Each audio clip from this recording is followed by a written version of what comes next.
My question involves the company's activities before and shortly after the Genry acquisition. I remember you saying once that in insurance, virtually all surprises are negative ones. And I'm wondering, given the company's operating experience in insurance over a long period of time, could you tell us what happened in the Unicover situation? How come with Genry's experience and the company's experience that it happened? They didn't foresee it. We didn't foresee it. What has the company done? I know they've taken a large reserve for the situation. And how do they plan to operate in the future to prevent these things, find them out, and strengthen the company from these kind of situations in the future? Yeah, the Unicover situation was discovered in about, I don't know, February of last year or thereabouts. And it was a mistake. I mean, it should not have been made.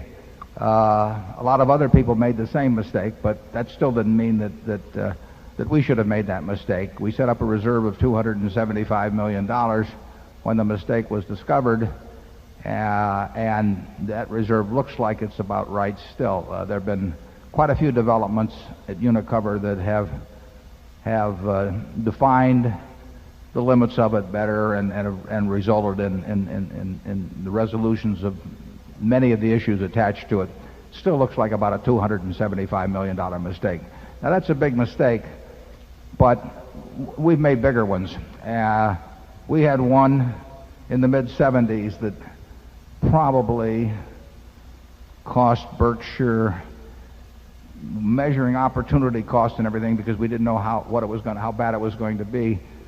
I would say that Berkshire would now be worth at least 10% more if that mistake hadn't occurred. Wouldn't you say so, Charlie? The Omni situation? Absolutely. Yeah. So we had a mistake whose present value would be $8 or $9 billion. It cost us at least that. It cost us less than $4 million at the time. Yeah. But we didn't know it was $4 million, so it tied our hands in other respects too.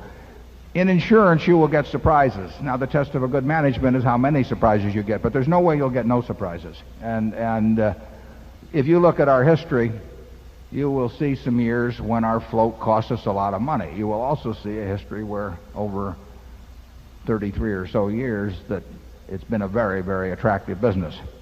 But we have had cases, our name causes problems. I think National Indemnity, we had a fraud, as I remember, down in Texas where an agent was using our paper, which incidentally was the same problem we had, the one that cost us so much. And some guy is out there writing surety bonds on construction of schools. And he says he represents National Indemnity, and the contract proceeds. And of course, we've never heard of the guy.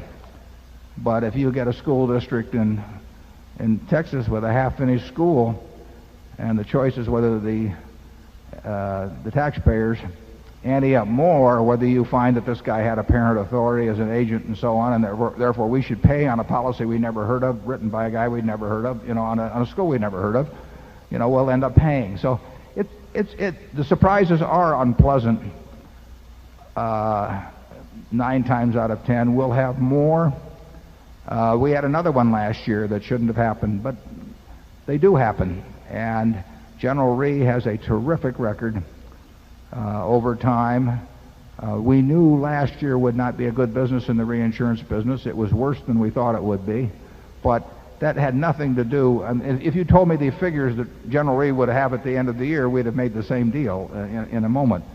And we didn't do so well with Coke and Gillette ourselves, so that the ratio of mistakes was probably fairly equal between the two organizations, with me contributing my share. I think insurance, which will continue to have surprises in it, will turn out to be a very, very good business for Berkshire over time. It's the best one I know about that we can do in increasing scale over time. As a matter of fact, some of you may not have noticed, but we announced another small insurance acquisition just last week. It's a tough field. The average company is going to do poorly. We think we have some very special companies, and we really do think over time, we will acquire and utilize float at a cost that's very, very attractive. It won't be zero like it's been in the past. I mean, we are in some lines of business where intentionally, I mean, we would be crazy to try and hold it to zero, because it's way better to have twice as much money at 1 or 2% as half as much money at 0%. But we will fully acknowledge that. I mean, Unicover was a surprise, but that I don't know how many surprises I've had in insurance over the 33 years or so we've been in it. One of the surprises, incidentally, worked to our incredible benefit.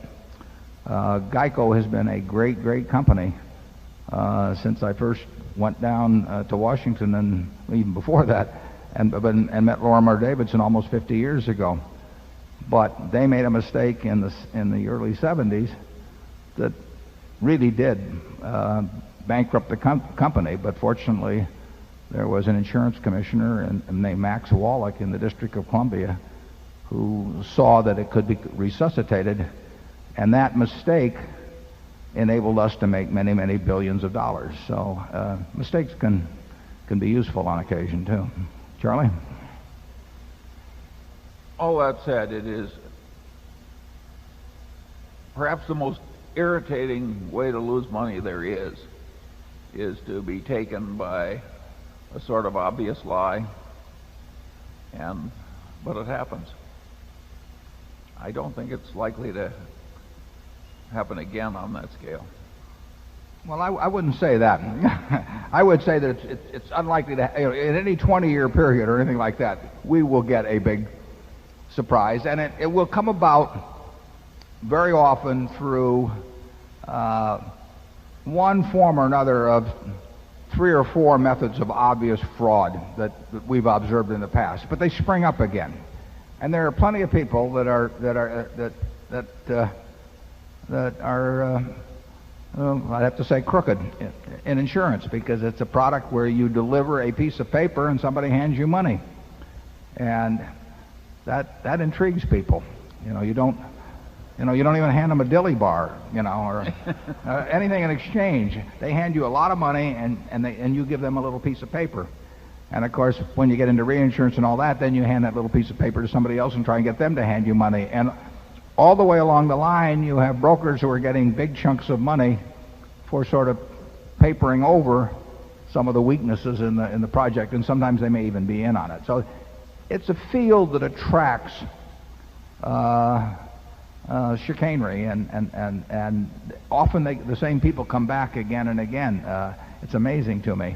So I would say that we will get a surprise or two over any 10-year period in insurance. It's almost impossible to avoid. We should try to minimize it. We do try to minimize it, but I would not want to bet my life that we've seen the last of a Unicover type situation. They're always just a little bit different enough so that it doesn't get spotted, or somebody down the line doesn't get the message. But I don't know. Don't you think, Charlie, we'll see another one? Well, perhaps so, but it was a long time from one to the other. Yeah, right. And maybe I'll be able to get through without another. One of these fraud artists, Warren caused me to meet years ago, and his proposition was that he had this perfectly marvelous business. He says, we only write fire insurance on concrete bridges that are underwater. He says, it's like taking candy from babies. And we were the babies. And I looked in his eye, and I thought he was kidding or something. He wasn't kidding. I mean, these people believe this kind of stuff.